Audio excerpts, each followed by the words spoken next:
Hey guys, Ryan Alford here, host of the Radcast. I hope you'll enjoy today's episode. We're actually revisiting a few episodes from the past because what happens is we like to bump up some of our past episodes to the top of the feed that we feel like are really valuable.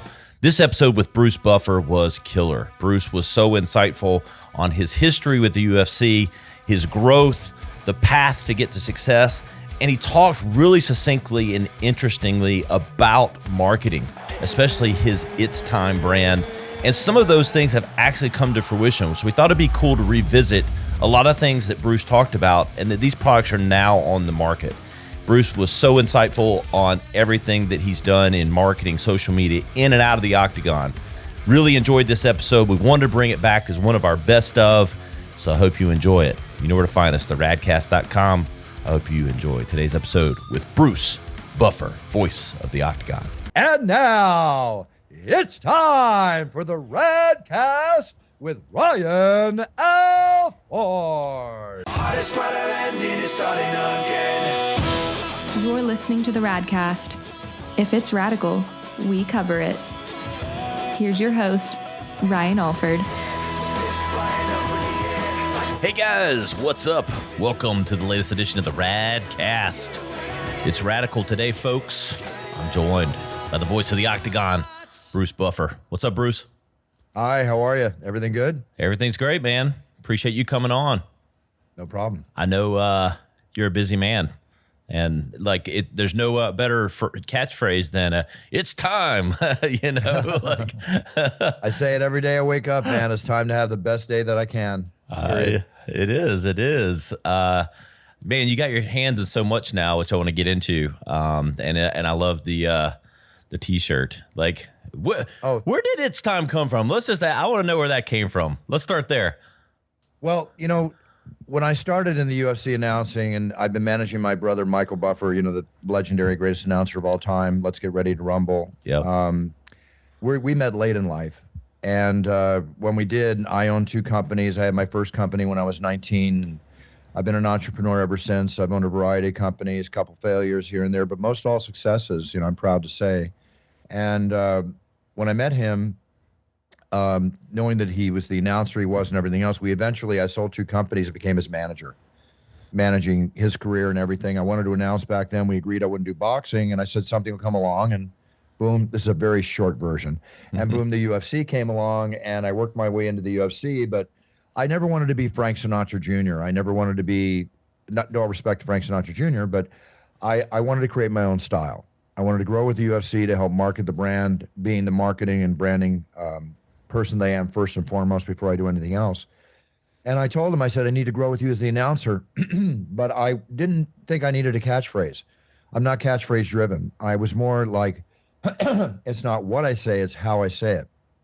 So it wasn't until about 7 years later that It's Time came about. Everybody always was going, let's get ready, let's do this. They all wanted to be Michael. I just didn't want to come across like that. I told myself if within 3 years I could build my own identity, my own style, I would continue. If not, I would quit because I just didn't want to be that way. So every day I wake up, and I was kidding before, but I'm serious, I look in the mirror and go, it's time. It's time to have the best day that I can possibly have. So I used to open the show saying, it's time to begin the Ultimate Fighting Championship. And then Dana White and the Fertittas bought the show. Dana I met, he said, I don't want you doing that at the front anymore, top of the show. And I said, fine. But then I got down to the main event, and I realized, hey, everybody's sitting here for 5 hours. They're watching the show. The main event's about to start. The fighter's been training 6 to 8 weeks for its biggest moment in their lives. This is definitely It's Time. This is it's time. This is when it's going to happen. And I started incorporating it in, and gradually over time it developed to the style that I do it now, whether I'm jumping or doing whatever. I never know physically what I'm going to do till I do it because I never rehearse. Never. I feel the energy of the crowd and I just let it fly. But when I was in Brazil and 20,000 Portuguese-speaking people said, it's time with me, I knew right then it hit. And that's when I started building it up.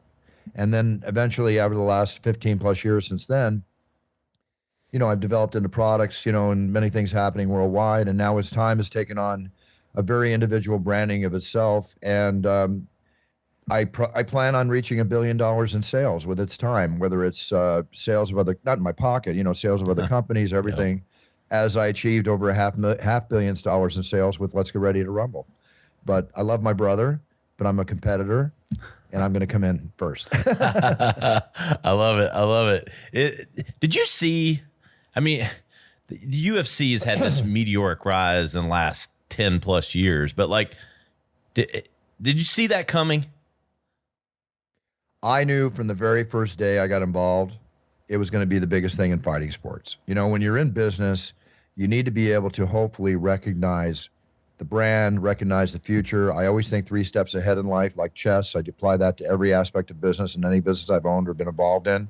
Because to me, all business is the same. It's just the product that's different. But you got to recognize what has the chance to be the big hit. I knew that was going to be with Let's Get Ready to Rumble. I got contacted by another company called Party Poker, back when poker was not even as popular as today, who wanted me to be part of it. One of the things I regret, I didn't grab that opportunity back then because I realized online poker was going to explode. And I'm a big part of poker myself in my private life. Mm-hmm. But when the UFC came on, yes, it was raw. It was a spectacle. It needed refinement. But I decided to stick with it, make the short money back then that I made, lose money going on trips, everything I could do, realizing that if I stuck with this, because consistency is a key in business, that I knew it would all pay off. And I have a simple theory, and that's whenever I do business of any kind, I have a 3-foot theory. Everybody around me be happy, healthy, and prosperous. And, you know, my goal is to help everybody around me get there because then it all comes back to me.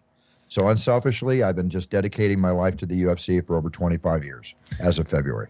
What's the, you know, it might be a cliche, but what's the most memorable moment for you, you know, like, as an announcer, or like, it could be a fight. I mean, there's been so many memorable fights now, but what is your most like memorable in-ring moment now, or not, or out of the ring, you know, announcing or either? 25 years. I have so many memorable moments. There's no one that outstand. I can just give you samples and examples of many, whether it's pulling off a 360 move in front of Brock Lesnar or UFC 100 after being egged on by Joe Rogan and the internet for six plus months, and realizing, you know, after trying it in my room 3 times before I went down to the arena and slipping on the carpet twice, that I might not pull it off.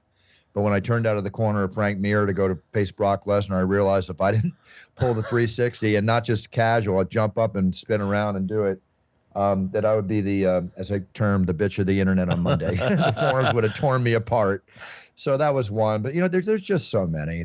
You know, when Dana White and the Fertitta brothers took over the UFC, and, you know, we had this amazing dinner together and we all met. And then you go back to the Tough finale, the Ultimate Fighter with Forrest Griffin, Stephen Bonner, you know, one of the most amazing fights and amazing moments in UFC history, where at that point we continued on going upward like a rocket ship, where I have a first-class seat, and it's still going that way. But that night we drew 15 share max or 12 share max on the final event, and you realize at that point that we made Spike and Spike made us. Spike TV, who we were with back then. Yep. There's all these memorable moments. But you know what? The moments to me that are most important is when I get the relationships I have with the fighters and the fans and the respect factor between us, or to have a guy like Antonio Nogueira during one of his last fights in Brazil come back to me after his fight, just bleeding and wounded, and said, "You just must understand your introduction. It took me to another level," you know. Mm-hmm. And it's like, life's not about the paycheck. I'll be the first one to cash that damn paycheck on a Monday at the bank. Trust me, I'm first in line. I'll be there, okay? But I'm not in it for the paycheck as much as I am in it for the paycheck. What you're talking about is what life is all about, these experiences. And I always tell people when I do my branding and marketing, you know, motivational speeches or whatever, one key thing in business is find out what you're passionate about. And if you can learn how to monetize it, you're not really working, you're living a lifestyle. And I call my life by design. It's just like my new company, Millions.co, where we're branding athletes and everything. This is my Millions.co t-shirt. It's Buff Life with capital B, which means be. It's real simple. Be who you are. Be the best you can be. That's all you can do. Whether you're first, second, or third, if you're the best you can be, then you're winning. And that's what I'm all about. What's interesting, Bruce, is, you know, whether you know it or not, like I have watched you on UFC and things like that, but the emotion and like you wear it on your sleeve. Like I got to know you more, obviously studying up for this podcast and all that, but like, and I love Michael, but like I have always seen this emotion in the way you enter the ring and all that. And I'm like, there's something deeper here with you with this, and I think you just distilled it really well, and I think it shines in a lot of what you do, and I want to give you kudos for that. Thank you so much. I appreciate that. You know, a writer once said that Michael's like a fine bottle of Bordeaux, right? But I'm like a fine bottle of Puncher's Chance, okay? I get out there, and again, it's you hit it on the head. I attack it with passion. I get back to passion. It's one of my key words, whether it's my feelings for my family, a girlfriend, or life and business, okay? I approach everything with passion. That way in business, if I get knocked down, I stand up, and like Rocky said, I move forward and punch harder than ever because you believe in yourself. The moment I can't announce the way I want to announce, if I have to start phoning it in, I'm going to retire. I'm done, okay? Every night I walk out there, it's time to be the best I can be. I was out last Saturday night. I'm going in the Octagon again Saturday night. I've been doing this for over 25 years. I have to prove to myself come Saturday night that I deserve this job. And it's that kind of hunger and that kind of passion that I've kept doing what I'm doing. I'm 64 now, and I won't stop. I stay in shape. I do everything I can because I train and I get ready for these shows like a fighter. The moment I can't enjoy that progression, that evolutionary process, like I said, I'm done. It's time for me to get up from the table and find another poker game, go put my chips somewhere else. Well, it shows, but how would you define the culture of the UFC? I mean, it's raw, but like, what are the words or the descriptions that come to mind when you talk about the UFC? You know, there is a UFC lifestyle, and fans live a UFC lifestyle, whether they're, wearing the merch and all that, but it's the fan. I got to look at the fans to answer that question, because the reason we are where we are is because of the fans. Aside from all the work and the great mastery of Maverick marketing and management that Dana White and his team do, but the fans have kept us alive, and it's just gotten bigger and bigger and bigger. And it's aside from the younger demographic of the 18 to 34, we have the widest demographic, I think, of most sports, whether it's female or male. I can just say again, it's like a lifestyle. For these people. They have their first show. They want to see the next one. They want to see the progression. Granted, there's a lot more shows now. It's hard to keep track of all the fighters, but they're so interested in what they have for breakfast, what they do in their private lives. Once you can lock people in like that, then you've got a successful audience that's going to be a dedicated audience. They'll be consistently watching you forever. Not just as happens in boxing now, which I love and I grew up in and have participated in. The bottom line is that the younger demographic is dying off in boxing. Yes. The Logan and Jake Paul fights are bringing him back in, but are they consistently going to watch other boxers, or are they just going to wait for their influencers? But at least young eyeballs are coming into the sport. The UFC is just capturing and holding people. Yeah. Definitely. Yeah. And let's face it, in COVID, we were the first sport to come back. Yes, you were. And it's really blown up as a result, Yeah. I mean, I want to transition to some of the businesses and its time and all of those things. But before we go there, like, kind of not closing the book, but what's it like working with Dana? It's great. Dana and I knew each other before he took over the UFC. He called me when he bought it. He was managing Chuck Liddell and Tito Ortiz back then. And the previous owner called me up, Robert Meyer, said, I have good news and bad news. The bad news, I sold the UFC. The good news, I sold it to Dana White and the Fertitta brothers. And they want to keep you and John McCarthy. Everybody else is going. Like, great, So Dana, we get along really well. We're friends. We're brothers in arms. He's a maverick. He's nonstop. You got to really appreciate a man who's worth probably $500 million or more dollars and still has the passion to do everything he needs to do to keep this going. Because he could easily back off and live in one of his many homes and do whatever he wants. Yep. It's a rare breed. There's very few mavericks in life. I consider myself a maverick in business, but you got to look at Dana, and you look at the Vince McMahons, and you look at, whether you agree with them or not, the Don Kings of this world. It takes people like this to keep these kind of things alive, and it's perfect. It all works well. And Dana's very generous. Yeah. But you don't, and very loyal. But if you're on his bad side, you're screwed. Okay. Yeah. Like, you don't want that switch flipping.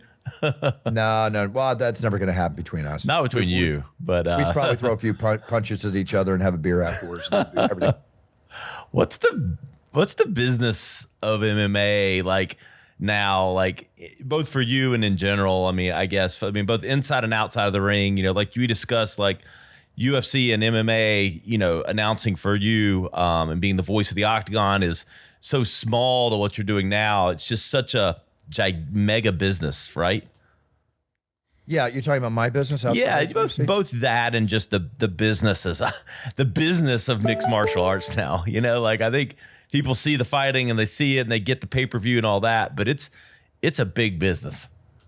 A big business, $1 billion business. Yeah. I mean, you're talking about a company in UFC that sold for $4.2 billion, the highest price ever paid for a sports franchise in the United States. If that doesn't speak volumes, I don't know what does. Yeah. And then you got to look at it the standpoint. For me personally, the Octagon is my base. When I teach people about branding and business, you always have to have a base to work from. Yeah. Forget about selling something 150 miles away from your base. Sell within a mile of your base. If everybody's your customer, you're a multimillionaire. You have to assume that attitude.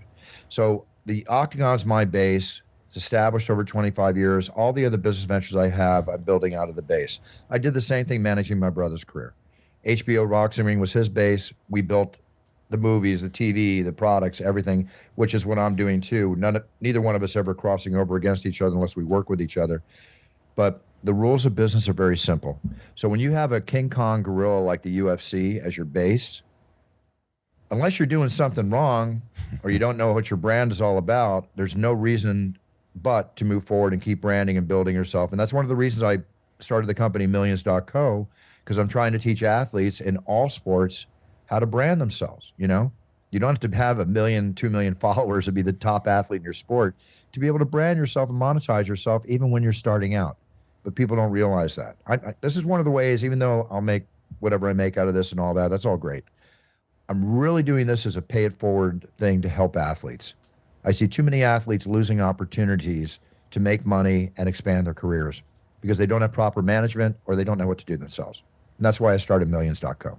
Sorry if I segued there for a second. No, I love it. I want to build on that, but I think you nailed it. And, owning an agency, working with brands, the hardest thing to do is to create attention.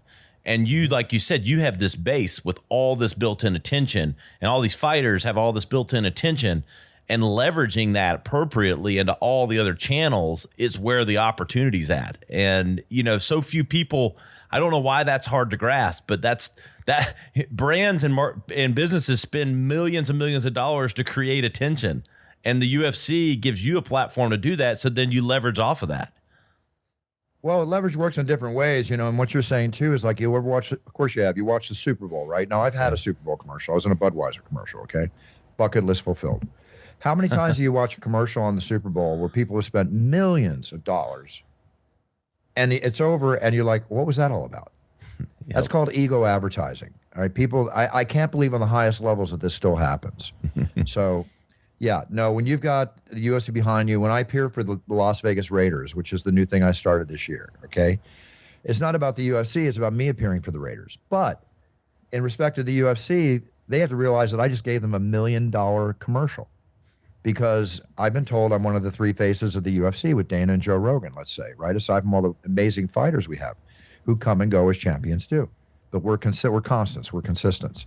So I'll laugh and giggle with Dana and say, hey, I just gave you $1 million commercial. Time to renegotiate. Whatever. It's true. You got to use the powers that you have. Don't be cocky, just be real and go for it, Have you had offers outside of the UFC? Oh God, yeah. I mean, yeah. I've had people throw buckets of money at me. But you're loyal. Loyal. Honestly, you don't leave the NFL to join the CFL. All respect to the CFL. Right, Bellator's down there. All respect to Scott Coker. Scott's a great guy. Yep. I've worked with Scott. I did K1 fights for him. But they're like catching fighters dropping out of the octagon, falling into the Bellator ring. With all respect to Bellator, it does a fine job. Here's the simple thing: success breeds competition, and competition breeds success. You want other people to be successful, but the UFC is the rocket ship. The flames are coming, and everybody's following their path. Right? And I'm very lucky, again, to have a first-class seat on that rocket ship. Don't forget where you came from and what got you there. I've seen many people get cocky and make that mistake and leave, and they're done. Their relevancy is gone in 6 months. Let's talk about some of the products coming out. I know you've only got a few more minutes. You go ahead. I got 10 more minutes. Go. Sweet. Let's talk about It's Time, the brand, the components that are coming out. We've talked about Million Some. I'm excited as an energy drink guy. I was watching your podcast last week, and I'm like, all right, when's it coming to the U.S.? Talk about that deal. Well, I spent almost 2 years on this. It's the It's Time energy drink. Yes. Never thought I'd have my face on a can. So what this is basically, I don't drink energy drinks. I might have to sip one once in a while, and I'm just exhausted at a show or something for the main event or whatever, but I'm so full of energy, it's not an issue. But one of the reasons I don't drink energy drinks is because they're crap. No offense. Yeah. Monster, Red Bull, big, huge successes, right? But they're full of taurine. They're full of the stuff that's so bad for you. And people are swallowing this down along with 5-hour energy shots like it's candy. When I see advertising where 5-hour energy shot, all respect to you guys, please don't get upset with me, but you're telling people to have it for breakfast? Are you kidding me? Right? If I'm going to drink an energy drink, I want it to be full of vitamins and minerals. Okay, so we made this with athletes in mind. It's purely natural. Yes, there's 200 milligrams of caffeine from a natural source of caffeine in this. We've got wolfberry extract, amino acids, vitamins, minerals. This is a nutritional drink with no crash, right? It'll perk you up and no crash. We're actually dealing with USADA. Jeff Novitzky put me in contact with another company that's going to go after our barrels and batches and give a stamp of approval where this can be drunk, right? So energy drinks is a huge seller. People are looking for them all over. But if I'm going to be in this business, I'm going to have the best product out there. And that's exactly what we created. So I just launched it in the UK on a private launch, a soft launch. My company's from the UK that's making it, and we're distributing out all over the world. We're going to have 4 distribution centers alone in the United States because the demand's going to be that big, and it's going to be everywhere.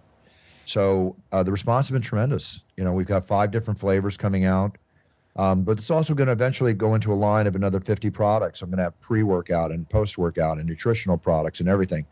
But slow, organic development is the way I build business.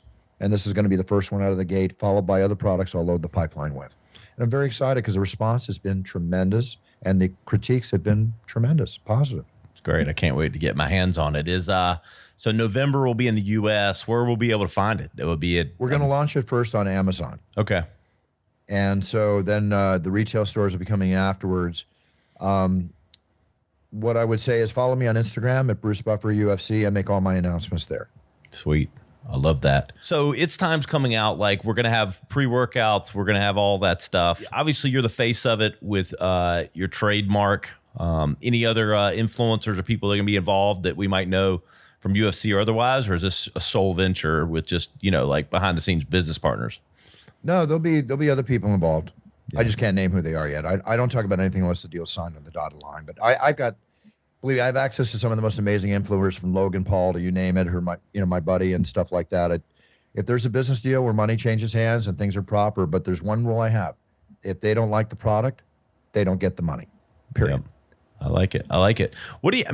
What is the Bruce Buffer personal brand? You talked about social media. You've obviously embraced that with all the channels and platforms. Like, is there a strategy or something as far as how you go at it with continuing that? You obviously have the base platform of attention and you're knowing there, but how do you approach social media from a marketing perspective?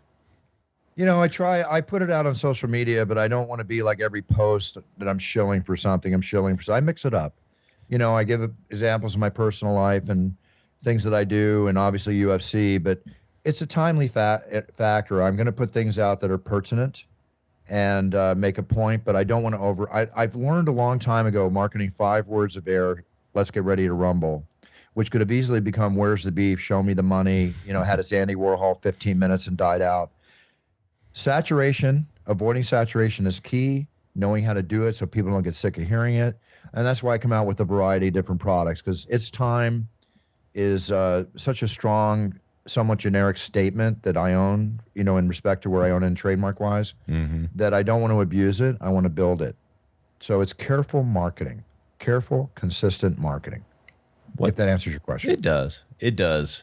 What do you think, as people get to know you and see that, what do you think, the most surprising aspect. Maybe it is like, you're intense in the ring, and then I'm sensing this, I don't know, this real empathy and real caring notion it's been both refreshing and surprising. I mean, is that something that a lot of people may not know or understand about you? I appreciate your kind words. I think because I walk out in the tuxedo and I've got the jewelry and all that stuff, my show, walk in the phone booth and go out to the Octagon, out of the phone booth dressed as the Octagon announcer. But that's still me. That's me. I walk with a swagger, a lot of people do. And I might be misinterpreted as being, because I represent, I'm so strong in my beliefs, maybe not cocky, but just a little overconfident or whatever. But I'm really humble, I treat everybody around me with respect. I treat people the way I want to be treated. I believe we're all created equal, and I just like to be that way with everybody. It's real simple. I don't like cocky people. I don't like arrogant people, and I don't like assholes. Okay. And you put 10 men in a room, you're going to get 3 of them that are going to fit that mold. So I'll deal with the other 7. It's like, it's real simple. And I don't like liars. I'm very honest and everything. I could sell an air conditioner to an Eskimo, but I'm not going to lie about it. I mean, how vested do you get? Like, it always, I don't know, separating, because there's such intensity with the fighting, and you're in the ring and you're calling it, and you get so intense with the fighters. But like, is it hard to separate? I mean, do you go into it with favorites and things like that, or are you turning all that off to be you? Well, I don't. Yeah, it's a good question. I'm an equal opportunity announcer. Okay, I don't bet the fights. I don't go in like, oh geez, I got $5,000 on BJ Penn, I think I better give him a big boost here. No, it's not like that. These warriors, male and female, deserve every ounce of energy I can give them. It's my job to enhance the moment for them and enhance the moment for the fans. The show is not about me. It's about them. I know what it's like to bang. I fought a lot in my life. Okay. I was never a pro. I fought on the beach. I fought in the ring. I fought in the match. You name it. I fought in back alleys. Okay. The bottom line is I understand the mentality of a fighter. I've been around fighters longer than the UFC has been in existence, because I've been around boxing and my own past history in fighting. So I understand the fighter mentality. That intensity, that passion I'm throwing forward is because I'm introducing the fighters the way I would want to be introduced if I was fighting, because I want you to get me ready to go. These guys are like, and women are like Kentucky Derby horses in the cage or in that gate before that gate opens. And my job is to get them frothing at the mouth and blowing snot like crazy. So when that door opens, they just go for it. It's real simple. I love it. I don't know. I still go back to that, like, but you watch every fight, right? Especially the main events. You're ringside watching every moment, and it's like Octagon side. The Octagon side. Sorry, get my rings, my octagons. They called me the ring announcer for about 6 years in the meetings. I kept telling everybody until Dana took over. Guys, will you get this straight? I'm the Octagon announcer. This is not a ring. I'm trying to teach my 5-year-old what an octagon is right now. But you're Octagon side, and you're watching this. Like, I don't know. I think of like these shocking moments, and I'm thinking like, well, and I've never been I've been to boxing matches. I have never been blessed.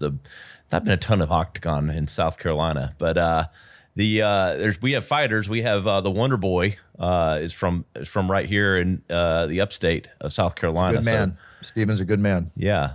So he's been great to follow. But I think of the shocking moments, like when Ronda Rousey lost the first time, or like not the first time. I guess it was the first time. But like, are those as shocking for you as they are for us, or again, are you still like in the zone? No, I'm a fan first and an announcer second. I mean, there's plenty of shots of me, like when Conor knocked out Jose Aldo in 21 seconds or whatever it was, and everybody focused, and it made social media all over because my face was like, like that, and suddenly it's like, you always got to remember there's a camera on you somewhere. But you know what? I go in and do my job, but I have a right to enjoy those fights like anybody else. Yeah, I know. Where's it all going for you, Bruce? I mean, sounds like it's time's about to rise like a meteor, but where's the future hold for Bruce? I have bucket lists yet to be fulfilled. I've got a number of TV commercials. I've got a motion picture project in the works right now that I can't talk about, not necessarily starring in, but producing. I'm always working on something, and what I'm trying to do is mainly, it's real simple. I want to keep my my business plan on the passionate mode that it is, with everything fitting perfectly. And I just want to make sure that everything I build is enough to take care of my family for the rest of their lives and their kids. And I've got two godson and a nephew. I'm not married. Never been married. I've almost been divorced twice. But my ex-girlfriend from 27 years ago is my partner, Kristen. And she dealt with your company, and she's absolutely amazing. We are a two-person army here, doing more business than most small to mid-sized corporations. But I'm godfather to her kids. I want to make sure nobody that I love and know has anything to worry about. And when I go, I just want to make sure everybody's taken care of, and that I leave this legacy in a number of businesses that still could be running. And just everybody thinks that, hey, I was a good guy and I did the best I could to make everybody happy, including myself. I'm real simple. I'm real simple. But I'm like a great white shark swimming. I love what I do. I'll never stop. I'll be in the octagon for another 10 years until physically I can't do what I do. Yep. I love it, man. Is it too much to ask for it's time for the Radcast, or is that like too cliche and like we don't do that? It's not too cliche. I just paid a shitload of money for it, but you know what? I'll do it for you. All right, what is it again? The Radcast. It's time for the Radcast, or Ryan, or whatever. I don't care. I just want to go tell my friends that I talked to Bruce Buffer and he did It's Time for us. I'll be happy to. And now it's time for the Radcast with Ryan Alford. Oh my God, I think I have chills, Mike. I'm like, oh my God, is my mic falling over? I still get them too. This is the other thing, Ryan. When my hair stops rising up when I do my thing, then maybe I shouldn't do my thing anymore. Dude, I'm telling you, Bruce, I can't be more thankful for your graciousness with the time. Was a fan before, huge fan now. I think everyone listening is going to be more, and I think we're all going to be clamoring for an energy drink come November. Well, when you do that, try to mix it with the finest Kentucky bourbon in the market. If I can just give one prod, I'm so proud of this, Ryan. Yes. Puncher's Chance is my bourbon I came out with the end of last year. It's all about how one punch can change your life. It's everything I'm all about, but it is the sweet nectar of the bourbon gods. We've won 6 gold medal awards. Wow. 3 for the best tasting bourbon, 3 for the best bottle design.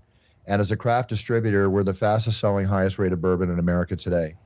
So this is awesome. You can go to wolfdistilleryspirits.com. You can buy it online, or we're in stores, not in every state now, but all across the country. And it's just one of my favorite things to do. And the last thing, is at my website, brucebuffer.com, or of course I'm on Cameo.